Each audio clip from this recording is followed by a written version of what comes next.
Assalamu alaikum. Hi dears, welcome back to our channel Arfan creation. எல்லாரும் எப்படி இருக்கீங்க? அல்ஹம்துலில்லாஹ் எல்லாரும் ரொம்ப நல்லா இருக்கீங்க நம்புறேன். இன்னைக்கு vlog பாத்தீங்கன்னா ஒரு cleaning vlog, அதோட சேர்த்து தம்பிக்கு வாங்கின புது சைக்கிளுமே உங்கள்கிட்ட ஷேர் பண்ணிக்க போறேன். நம்ம வாரத்துல ஒரு நாள் கம்ப்ளீட்டா வீடு க்ளீன் பண்ணுவோம். அந்த நாள் பாத்தீங்கன்னா கண்டிப்பா Thursday-வா தான் இருக்கும். Friday-க்கு முதல் நாள் க்ளீன் பண்ணாதான் நமக்குமே ரொம்ப ஃபுல்ஃபில்லான ஒரு ஹாப்பினஸ் இருக்கும். நான் பாத்தீங்கன்னா க்ளீன் பண்ணணும் அப்படின்னு ஸ்டார்ட் பண்ணும்போதே ஃபஸ்ட்டு நான் கிச்சன்லேருந்தே ஸ்டார்ட் பண்ணிட்டேன். கிச்சன் பார்த்திங்கன்னா நான் எப்போவுமே வாரத்தில் ஒரு நாள்லாம் க்ளீன் பண்ண மாட்டேன். நம்மளே முக்கால்வாசி நேரம் இருக்கிறது பார்த்திங்கன்னா கிச்சன் தான். அந்த இடம் ஃபுல்லாகவே நம்ம க்ளீன் பண்ணி தான் வைப்போம். எப்பயாச்சும் நமக்கே தோணும்ல, கிச்சன் கவுண்டர் டாப் கொஞ்சம் மெஸ்ஸியாக இருக்குது, எண்ணெய் பிசுக்காக இருக்குது, பேப்பர் சேஞ்ச் பண்ணணும் போல் இருக்குது, நமக்கே தோணும் போது தான் நான் ஃபுல்லாக டீப் க்ளீன் பண்ணிவிட்டு எல்லாத்தையுமே ரீஅரேஞ்ச் பண்ணி வைப்பேன். ஃபஸ்ட்டு பார்த்திங்கன்னா கிச்சன் கவுண்டர் டாப் ஃபுல்லாக அந்த திங்ஸ் எல்லாமே எடுத்து வச்சுட்டு கிச்சனில் உள்ள விண்டோ எல்லா பக்கமும் இருக்கிற விண்டோவை ஃபஸ்ட்டு டஸ்ட் பண்ணி விட்டுடலாம் அப்படின்னு நினச்சேன். ஏன்னா ஃபுல்லாக ஓவர் டஸ்ட்டாக இருந்தது விண்டோலாம். அதனால் இந்த ஒரு டஸ்டரை வச்சு ஃபுல்லாக நான் விண்டோ ஃபுல்லாக க்ளீன் பண்ணி விட்டுட்டேன். நான் யூஸ் பண்ணுற இந்த ஒரு டஸ்டர் பார்த்திங்கன்னா ரொம்பவே ஃப்ளெக்சிபிளாக இருக்குது. எல்லா பக்கமும் நல்லாவே டஸ்ட் ஆகுது.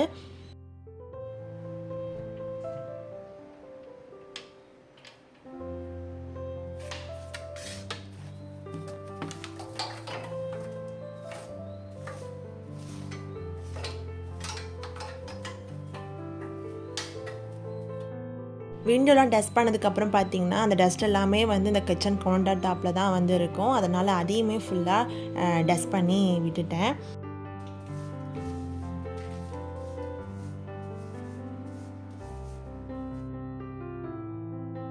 அடுத்து பார்த்திங்கன்னா விண்டோலாம் டஸ்ட் பண்ணதுக்கப்புறமா ஒரு கிளாத் வச்சு நான் ஃபுல்லாக தொடச்சிடுவேன். அந்த மாதிரி தொடச்சி தான் நமக்கு ஒரு ஃபுல்லாகவே க்ளீன் பண்ண ஒரு திருப்தி இருக்கும். அதனால் அந்த வேலையுமே முடிச்சாச்சு. இப்போ கவுண்டர் டாப் க்ளீன் பண்ணுறதுக்கு பார்த்திங்கன்னா கொஞ்சமாக தண்ணி எடுத்துக்கலாம். அது கூட விம் ஜெல் கொஞ்சமாக ஆட் பண்ணிக்கிட்டு கொஞ்சமாக வினிகர் ஆட் பண்ணியிருக்கேன். அது கூட பார்த்திங்கன்னா சோடா உப்பு சேர்த்துக்கலாம். இது எல்லாத்தையுமே சேர்த்து நம்ம கவுண்டர் டாப் க்ளீன் பண்ணும்போது உங்களுக்கு எண்ணெய் பிசுக்கு அவ்வளோக்கு இருக்காது, கொஞ்சம் நல்லாவே க்ளீன் ஆகும். இந்த டிப்ஸ் கண்டிப்பாக ஃபாலோ பண்ணி பாருங்கள். இது ஃபுல்லாக நான் நல்லா தெளித்து ஃபுல்லாக அந்த கவுண்டர் டாப் ஃபுல்லாக நான் க்ளீன் பண்ண ஸ்டார்ட் பண்ணிட்டேன்.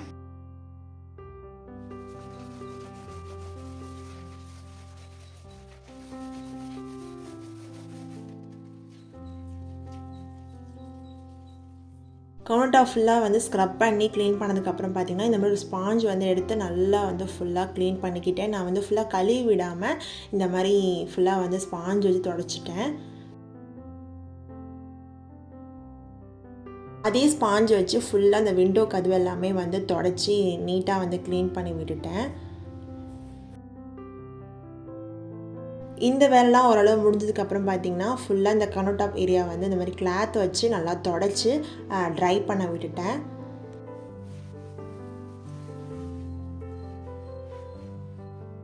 நான் பார்த்திங்கன்னா ஆஃப்டர் லஞ்சுக்கு அப்புறமா தான் நான் இந்த க்ளீனிங் ரொட்டீனே ஸ்டார்ட் பண்ணேன். ஏன்னா கிச்சன் க்ளீன் பண்ண போகிறோம் அப்படின்னாலே சாப்பிட்டுட்டு ஃபுல்லாக க்ளீன் பண்ணால் தான் இடமே நல்லா க்ளீனாக இருக்கும். அதனால் ஆஃப்டர் லஞ்சுக்கு அப்புறமா தான் க்ளீன் பண்ணேன். கேஸ் ஸ்டவ் பார்த்திங்கன்னா கொஞ்சம் க்ளீனிங்காக தான் இருந்தது. நம்ம ஃபுல்லாக க்ளீன் பண்ணனால லைட்டாக அந்த கோலின் மட்டும் ஸ்ப்ரே பண்ணி கேஸ் ஸ்டவ் ஃபுல்லாக தொடச்சி நீட் பண்ணி விட்டுட்டேன். அந்த மாதிரி க்ளீன் பண்ணும்போது ஃபுல்லாக பார்க்கவும் நல்லா பளிச்சுன்னு நீட்டாக இருக்கும். அதனால் ஸ்ப்ரே பண்ணி க்ளீன் பண்ணியாச்சு.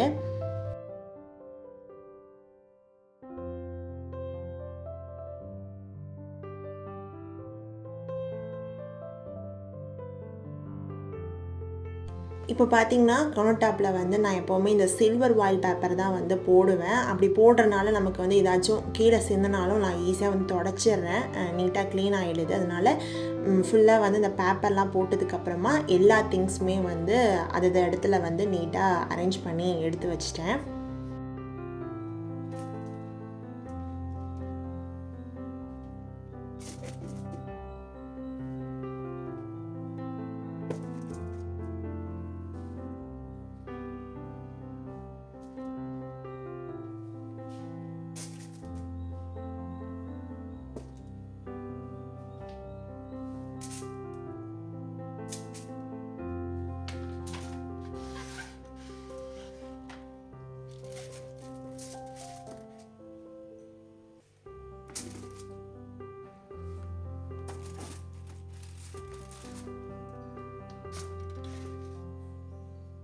கவுண்டர் டாப் ஃபுல்லாக பார்த்திங்கன்னா எல்லா திங்ஸுமே வந்து அரேஞ்ச் பண்ணி வச்சுட்டேன். லாஸ்ட்டாக வந்து மிக்ஸி மட்டும் க்ளீன் பண்ணி தொடச்சி அரேஞ்ச் பண்ணி வச்சிட்டோன்னா ஃபுல்லாக வந்து முடிஞ்சுது. எப்போவுமே வந்து நம்ம மிக்ஸி வந்து நல்லா க்ளீன் பண்ணி வச்சிட்டோன்னா நல்லா வந்து நீட்டாக இருக்கும், எந்த ப்ராப்ளமும் இருக்காது. அதே போல் வந்து இருக்கிற டஸ்ட்லாம் நல்லா க்ளீன் பண்ணணும் அப்படின்னா இந்த மாதிரி ஒரு ப்ரெஷ் வச்சு நீங்கள் க்ளீன் பண்ணும்போது இருக்கிற டஸ்ட்லாம் நல்லா க்ளீன் ஆகிடும். இப்போது ஒரு நல்லா கிளாத் வச்சு தொடச்சி நம்ம வந்து அரேஞ்ச் பண்ணி வச்சிடலாம்.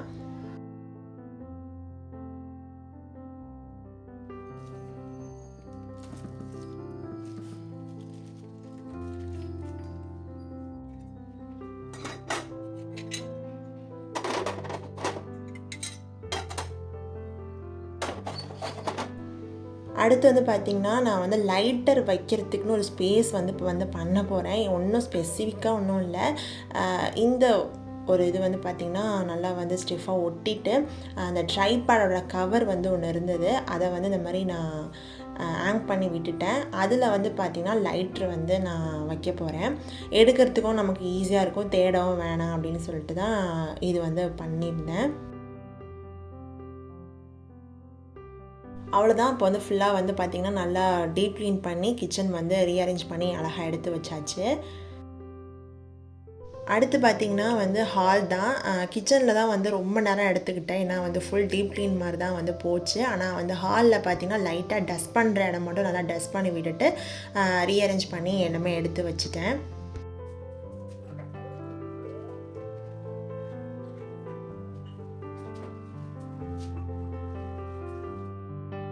அதே போல் பார்த்திங்கன்னா இந்த கிளாக்கு, லைட்டு இது எல்லாமே வந்து பார்த்திங்கன்னா ஓவர் டஸ்ட்டாக தான் இருந்தது. அதை அப்படியே வந்து பார்த்திங்கன்னா கையோட இந்த மாதிரி வந்து டஸ்டர் வச்சு ஃபுல்லாக வந்து தொடச்சி விட்டுட்டேன். இந்த மாதிரி நம்ம நீட்டாக தொடச்சி எடுத்துட்டோம் அப்படின்னாலே வந்து பார்க்கறதுக்கு வந்து நல்லா வீடு பளிச்சுன்னு இருக்கும். ஃபுல்லாக வந்து நல்லா க்ளீன் பண்ணி தொடச்சி விட்டாச்சு.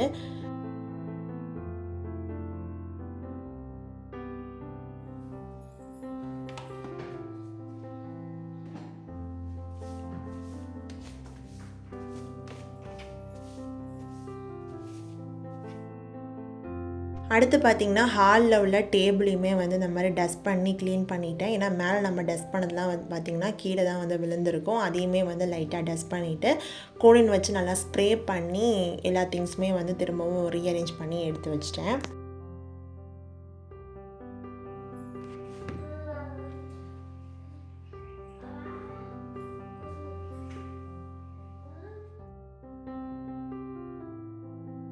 அதுக்கடுத்து ஒரு கம்ப்ளீட்டான வேலை என்னென்னு பார்த்திங்கன்னா மிரர் வந்து க்ளீன் பண்ணுறது. எனக்கு பர்சனலாக பார்த்திங்கன்னா இந்த மிரர் வந்து க்ளீன் பண்ணாலே தான் வந்து எனக்கு இப்போ ரொம்பவே பிடிக்கும். வீடுமே வந்து பார்க்க நீட்டாக பளிச்சுன்னு இருக்கிறதே வந்து பார்த்திங்கன்னா இந்த மிரர் வச்சு தான். அதனால் ஃபுல்லாக வந்து இந்த மிரர் எல்லாமே வந்து தொடச்சி க்ளீன் பண்ணி விட்டுட்டேன். அடுத்து பார்த்திங்கன்னா ரூமில் உள்ள டேபிளையுமே வந்து இந்த மாதிரி லைட்டாக வந்து டஸ்ட் பண்ணி விட்டுட்டு எல்லா திங்ஸுமே ரீஅரேஞ்ச் பண்ணி வச்சுட்டேன்.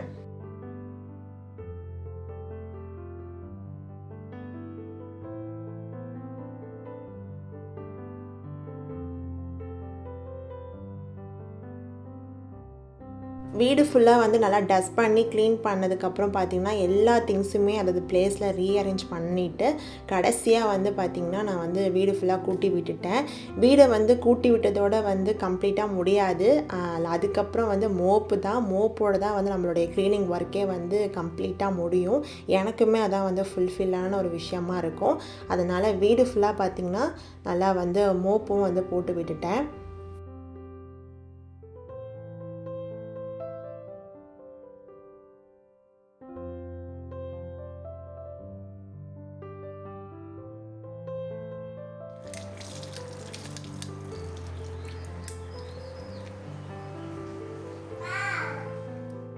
அதுக்கப்புறம் பார்த்திங்கன்னா நானுமே வந்து ரெஃப்ரெஷ் ஆகிட்டு ஊது வந்து போட்டு விட்டாச்சு. எப்போ நான் க்ளீன் பண்ணாலும் ஊது இல்லாமல் வந்து அந்த நாள் கம்ப்ளீட்டாக முடியாது. அதுவும் அன்றைக்கி தேர்ஸ்டே அப்படிங்கிறனால ஈவினிங் போல் வந்து க்ளீனிங் ஒர்க்லாம் முடிச்சுட்டு ஊதும் வந்து போட்டு விட்டுட்டேன்.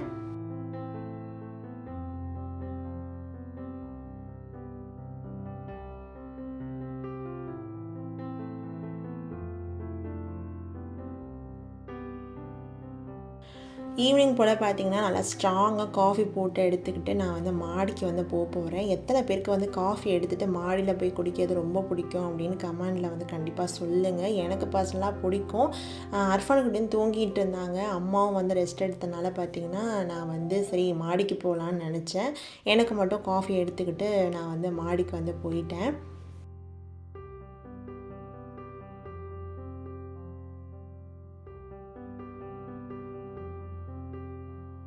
ரொம்ப இந்த க்ளீனிங் வேலைலாம் வந்து பார்த்தனால பார்த்திங்கன்னா எனக்கே ரொம்ப ஒரு மாதிரி இருந்தது. சரின்னு சொல்லிட்டு தான் நான் வந்து மாடிக்கே வந்தேன். எப்போவுமே வரமாட்டேன். ஆனால் ஈவினிங் போல் வந்தாலுமே நமக்கு ஒரு மைண்ட் வந்து ரொம்ப ரிலாக்ஸிங்காக இருக்கும். அது இந்த சன்செட்லாம் பார்த்துட்டு கொஞ்சம் நேரம் போல் அங்கே ரிலாக்ஸாக வந்து டைம் ஸ்பெண்ட் பண்ணிவிட்டு நானுமே வந்து கீழே போயிட்டேன். அதுக்கப்புறம் நானும் அர்ஃபான் குட்டி அம்மா 3 பேருமே வந்து சைக்கிள் வாங்கிறதுக்காக போயிருந்தோம். தம்பிக்காக தான். தம்பிக்கு வந்து நான் வந்து பார்த்திங்கன்னா வாக்கர்லாம் வாங்கினதே கிடையாது. அவன் வந்து சேரை பிடிச்சே தான் வந்து நடந்தான்.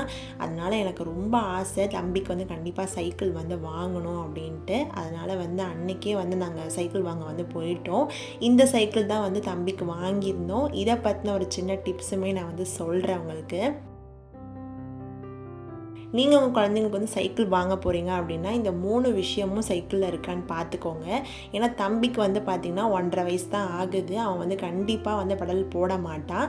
அதனால் நம்ம தான் வந்து அவங்க கூட டைம் ஸ்பெண்ட் பண்ணி சைக்கிள் ஓட்ட வந்து பழக போகிறோம். அதனால் ஹேண்டில் வச்ச மாதிரி ஃபஸ்ட்டு வந்து வாங்கிக்கோங்க. 2வது விஷயம் வந்து பெடலில் வந்து கால் கண்டிப்பாக வந்து வைக்க மாட்டான். கீழே தான் வந்து வைப்பான். அதில் வந்து ஸ்டாண்டு இருக்கான்னு ஃபஸ்ட்டு வந்து பார்த்துக்கோங்க கால் வைக்கிறதுக்கு.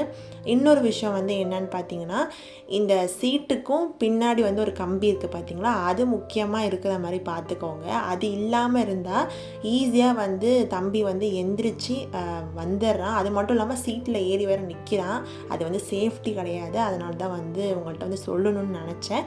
யாராச்சும் வந்து கண்டிப்பாக பிள்ளைங்களுக்கு சைக்கிள் வாங்க வந்து வெயிட்டிங்கில் இருப்பீங்க. எனக்கு எந்த தாட்டுமே இல்லாமல் தான் நான் வாங்கினேன். அதுதான் வந்து உங்க கூட ஷேர் பண்ணிக்கிட்டேன். கண்டிப்பாக இந்த vlog உங்கள் எல்லாருக்கும் பிடிச்சிருக்கும்னு நினைக்கிறேன். இன்ஷா அல்லாஹ் இந்த வீடியோ உங்களுக்கு பிடிச்சிருந்தா மறக்காமல் லைக் பண்ணுங்கள், ஷேர் பண்ணுங்கள், கமெண்ட் பண்ணுங்கள். மறக்காமல் நம்ம சேனலை சப்ஸ்கிரைப் பண்ணிக்கோங்க. தேங்க்ஸ் ஃபார் வாட்சிங் டியர்ஸ். அஸ்ஸலாமு அலைக்கும். எல்லாரும் ஹாப்பியாக சந்தோஷமாக இருங்க.